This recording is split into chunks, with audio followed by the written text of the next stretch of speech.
नमस्कार विद्यार्थी मित्रांनो, स्वागत आहे तुमचं MPSC सक्सेस स्पॉट ह्या ब्लॅक शैक्षणिक यूट्यूब चॅनलमध्ये. मित्रांनो, आज आपण पाहणार आहोत राज्यघटना यावर अतिशय महत्त्वाची सतत परीक्षेमध्ये विचारली जाणारी प्रश्न आपण आज या व्हिडिओमध्ये पाहणार आहोत. तर मित्रांनो, व्हिडिओ शेवटपर्यंत पहा. तसेच जर आपल्या चॅनलवर नवीन असाल तर आपल्या चॅनलला सबस्क्राईब पण करून घ्या. तर चला आपल्या व्हिडिओला सुरुवात करूया. तर प्रश्न क्रमांक पहिला आहे, घटना समितीची पहिली बैठक कोणत्या दिवशी झाली होती? तर योग्य उत्तर आहे 9 डिसेंबर 1946. तर मित्रांनो, घटना समितीची पहिली बैठक ही 9 डिसेंबर 1946 या दिवशी झालेली होती. पुढचा प्रश्न, घटना समितीच्या बैठकीचे हंगामी अध्यक्ष कोण होते? म्हणजेच तात्पुरते अध्यक्ष कोण होते? योग्य उत्तर आहे डॉक्टर सच्चिदानंद सिन्हा. तर मित्रांनो, घटना समितीचे हंगामी अध्यक्ष म्हणजेच तात्पुरते अध्यक्ष हे डॉक्टर सच्चिदानंद सिन्हा हे होते. पुढचा प्रश्न, 11 डिसेंबर 1946 रोजी झालेल्या घटना समितीचे कायमस्वरूपी अध्यक्ष कोण होते? तर योग्य उत्तर आहे डॉक्टर राजेंद्र प्रसाद. तर मित्रांनो, डॉक्टर राजेंद्र प्रसाद हे कायमस्वरूपी अध्यक्ष होते आणि डॉक्टर सच्चिदानंद सिन्हा हे घटना समितीचे तात्पुरते म्हणजेच हंगामी अध्यक्ष होते. लक्षात ठेवा मित्रांनो, अतिशय महत्त्वाचा प्रश्न आहे ते दोन्ही पण. पुढचा प्रश्न, खालीलपैकी कोणत्या दोन व्यक्ती या घटना समितीत सहभागी नव्हत्या? म्हणजेच ह्या दोन व्यक्तीचा घटना समितीमध्ये सहभाग नव्हता, अशा दोन व्यक्ती कोणत्या होत्या? तर योग्य उत्तर आहे महात्मा गांधी आणि M.A. जिना. पुढचा प्रश्न, भारत सरकार कायदा 1935ने कोणत्या गोष्टीवर आधारित मर्यादित मताधिकार दिले होते? तर योग्य उत्तर आहे कर, मालमत्ता आणि शिक्षण. तर मित्रांनो, ह्या तीन गोष्टीवर भारत सरकार कायदा 1935ने मर्यादित मताधिकार हे दिलेले होते. कर, मालमत्ता आणि शिक्षण. मित्रांनो, लक्षात ठेवा, हा देखील अतिशय महत्त्वाचा प्रश्न आहे. पुढचा प्रश्न, भारतीय राष्ट्रीय काँग्रेस यांनी किती जागा जिंकलेल्या होत्या? तर याचं उत्तर आहे 208 जागा. तर मित्रांनो, तुम्ही मला कमेंट बॉक्समध्ये सांगायचं आहे की भारतीय राष्ट्रीय काँग्रेसने जर 208 जागा जिंकल्या होत्या तर मुस्लिम लीगने किती जागा ह्या जिंकलेल्या होत्या, हे तुम्ही मला कमेंट बॉक्समध्ये सांगायचं आहे.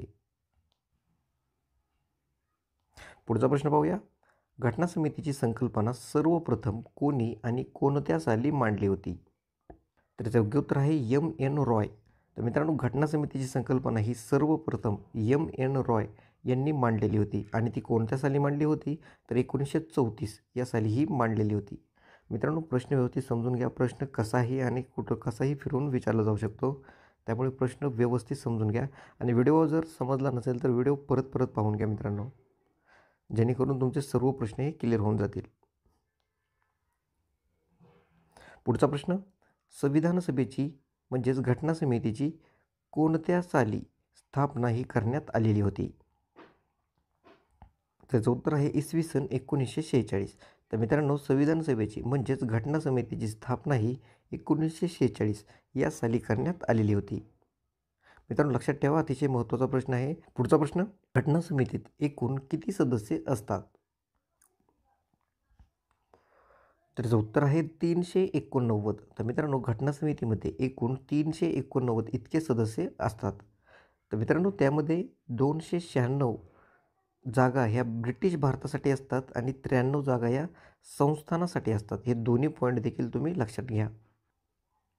पुढचा प्रश्न, घटना समितीची मागणी भारतीय राष्ट्रीय काँग्रेसने कोणत्या साली केली होती? तर याचं उत्तर आहे इसवी सन 1935 साली. तर मित्रांनो, घटना समितीची मागणी ही भारतीय राष्ट्रीय काँग्रेसने 1935 या साली केलेली होती. पुढचा प्रश्न, घटनात्मक सल्लागार म्हणून कोणाची नियुक्ती करण्यात आली होती? तर याचं उत्तर आहे B.N. राव. पुढचा प्रश्न, घटना समितीत उद्दिष्टांचा ठराव कोणी मांडला होता? मित्रांनो, अतिशय महत्त्वाचा प्रश्न आहे, स्टार मार्क करून ठेवा. तर याचं उत्तर आहे पंडित जवाहरलाल नेहरू. तर मित्रांनो, उद्दिष्टांचा ठराव हा घटना समितीमध्ये पंडित जवाहरलाल नेहरू यांनी मांडलेला होता आणि तो कोणत्या दिवशी मांडला होता? तर 13 डिसेंबर 1946 या दिवशी त्यांनी उद्दिष्टांचा ठराव मांडलेला होता. तसेच मित्रांनो, उद्दिष्टांच्या ठरावाबद्दल हा पॉईंट देखील लक्षात ठेवा की 22 जानेवारी 1947 रोजी हा उद्दिष्टांचा ठराव हा संमत करण्यात आलेला होता. मित्रांनो, मांडला कोणत्या साली होता असं विचारलं तर 13 डिसेंबर 1946 साली मांडला होता आणि संबंध कोणत्या दिवशी करण्यात आला होता तर 22 जानेवारी 1947 या दिवशी तो संबंध करण्यात आलेला होता. हे देखील लक्षात ठेवा. पुढचा प्रश्न, घटना समितीचे अध्यक्ष कोण होते? त्याचं योग्य उत्तर आहे डॉक्टर राजेंद्र प्रसाद. तर मित्रांनो भारतीय राज्य घटना समितीचे अध्यक्ष हे डॉक्टर राजेंद्र प्रसाद हे होते. पुढचा प्रश्न, कायदेमंडळ संस्था यांचे अध्यक्ष कोण होते? त्याचं उत्तर आहे जी.व्ही. मावळणकर. मित्रांनो कायदेमंडळ संस्था याचे अध्यक्ष हे जी.व्ही. मावळणकर हे होते. पुढचा प्रश्न, घटना समितीने कोणत्या दिवशी राष्ट्रध्वज स्वीकृत केला आहे? त्याचं उत्तर आहे 22 जुलै 1947. तर मित्रांनो भारतीय राज्यघटनेने 22 जुलै 1947 या दिवशी राष्ट्रध्वज हा स्वीकृत केलेला आहे. पुढचा प्रश्न, घटना समितीने राष्ट्रगीत कोणत्या दिवशी स्वीकृत केलेलं आहे? मित्रांनो अतिशय महत्त्वाचा प्रश्न आहे, स्टार मार्क करून ठेवा. त्याचं योग्य उत्तर आहे 24 जानेवारी 1950. तर मित्रांनो भारतीय राज्य घटना समितीने राष्ट्रगीत 24 जानेवारी 1950 रोजी स्वीकृत केलेलं आहे. तसेच मित्रांनो हे 2 पॉईंट देखील लक्षात घ्या की घटना समितीने राष्ट्रगान हे 24 जानेवारी 1950 रोजी स्वीकृत केलेलं आहे. आणि दुसरा पॉईंट, 24 जानेवारी 1950 रोजी भारताचे पहिले राष्ट्रपती म्हणून डॉक्टर राजेंद्र प्रसाद यांची निवड करण्यात आलेली होती. पुढचा प्रश्न, मसुदा समितीचे अध्यक्ष कोण होते? त्याचं उत्तर आहे डॉक्टर बाबासाहेब आंबेडकर. तर मित्रांनो भारतीय राज्यघटनेच्या मसुदा समितीचे अध्यक्ष हे डॉक्टर बाबासाहेब आंबेडकर हे होते. पुढचा प्रश्न, मूलभूत अधिकार व अल्पसंख्याक समितीचे अध्यक्ष कोण होते? त्याचं उत्तर आहे सरदार वल्लभभाई पटेल. तर मित्रांनो मूलभूत अधिकार व अल्पसंख्याक समितीचे अध्यक्ष हे सरदार वल्लभभाई पटेल हे होते. पुढचा प्रश्न, भारतीय राज्यघटनेचा पहिला मसुदा कोणत्या साली प्रसिद्ध केला होता? त्याचं उत्तर आहे फेब्रुवारी 1948. तर मित्रांनो भारतीय राज्यघटनेचा पहिला मसुदा फेब्रुवारी 1948 या साली प्रसिद्ध करण्यात आलेला होता. पुढचा प्रश्न, भारतीय राज्यघटना कोणत्या दिवशी स्वीकृत करण्यात आली होती? त्याचं उत्तर आहे 26 नोव्हेंबर 1949. तर मित्रांनो हा प्रश्न जिल्हा परिषद भरती आणि तलाठी भरती या दोन्ही परीक्षेला येऊन गेलेला आहे की भारतीय राज्यघटना ही 26 नोव्हेंबर 1949 रोजी या दिवशी स्वीकृत करण्यात आलेली होती.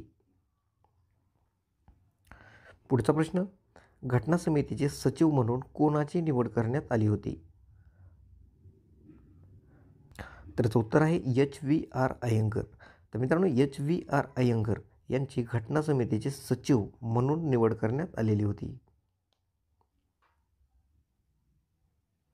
पुढचा प्रश्न, घटना समितीमध्ये मसुदा बनविण्याचे प्रमुख म्हणजेच चीफ ड्राफ्ट्समॅन कोण होते? त्याचं उत्तर आहे S.N. मुखर्जी. तर मित्रांनो घटना समितीमध्ये मसुदा बनविण्याचे प्रमुख हे S.N. मुखर्जी. पुढचा प्रश्न, भारतीय राज्यघटना डॅश डॅश यांच्या हस्ताक्षरात आहे? त्याचं उत्तर आहे प्रेम बिहारी नारायण रायजादा. तर मित्रांनो भारतीय राज्यघटना ही प्रेम बिहारी नारायण रायजादा यांच्या हस्ताक्षरात आहे. मित्रांनो ती कोणत्या अक्षरात आहे असं विचारलं तर ते इटॅलिक या अक्षरामध्ये ती आपली भारतीय राज्यघटना ही लिहिलेली आहे, हे देखील लक्षात ठेवा. पुढचा प्रश्न, सुरुवातीला म्हणजे इसवी सन 1949 साली भारतीय राज्यघटनेत डॅश डॅश भाग, डॅश डॅश कलमे आणि डॅश डॅश इतकी परिशिष्टे होती? त्याचं उत्तर आहे 22 भाग, 395 कलमे आणि 8 परिशिष्टे. तर मित्रांनो सुरुवातीला म्हणजेच 1949 या साली भारतीय राज्यघटनेत 22 भाग, 395 कलमे आणि 8 परिशिष्टे इतकी होती. मित्रांनो लक्षात ठेवा, प्रश्न अतिशय महत्त्वाचा आहे. आणि मित्रांनो सध्या जर विचारलं की 2016 पासून आपल्या भारतीय राज्यघटनेमध्ये 25 भाग, 465 कलमे आणि 12 परिशिष्टे आहेत. मित्रांनो दोन्ही लक्षात ठेवा, अतिशय महत्त्वाचं आहे. पुढचा प्रश्न, कोणत्या देशाची राज्यघटना पहिली अशी आहे की जिच्या सुरुवातीला सरनामा आहे? तर उत्तर आहे अमेरिका. तर मित्रांनो अमेरिका ह्या अशा पहिल्या देशाची राज्यघटना अशी आहे की जिच्या सुरुवातीला हा सरनामा आहे. पुढचा प्रश्न, सरनामा हे राज्यघटनेचे ओळखपत्र आहे असे कोणी म्हणले आहे? तर उत्तर आहे N.A. पालखीवाला. तर मित्रांनो सरनामा हे राज्यघटनेचे ओळखपत्र आहे असे N.A. पालखीवाला यांनी म्हटलेलं आहे. पुढचा प्रश्न, भारतीय राज्यघटना डॅश डॅश ही यावर आधारित आहे. तर आहे उद्दिष्टांचा ठराव. तर मित्रांनो भारतीय राज्यघटना ही उद्दिष्टांचा ठराव यावर आधारित आहे. पुढचा प्रश्न, अल्पसंख्याक उपसमितीचे अध्यक्ष कोण आहेत किंवा कोण होते?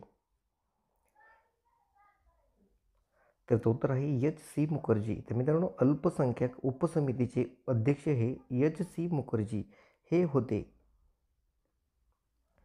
पुढचा प्रश्न, सुकाणू समितीचे अध्यक्ष कोण होते?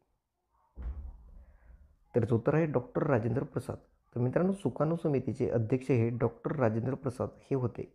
मित्रांनो हा प्रश्न MPSC कंपाईंटला येऊन गेलेला आहे, लक्षात ठेवा. आणि पुढचा आणि शेवटचा प्रश्न, घटना समितीचे घटनात्मक सल्लागार म्हणजेच कायदेविषयक सल्लागार म्हणून कोणाची निवड करण्यात आली होती? तर उत्तर आहे सर B.N. राव. तर मित्रांनो सर B.N. राव यांची घटना समितीचे घटनात्मक सल्लागार म्हणजेच कायदेविषयक सल्लागार म्हणून निवड करण्यात आलेली होती.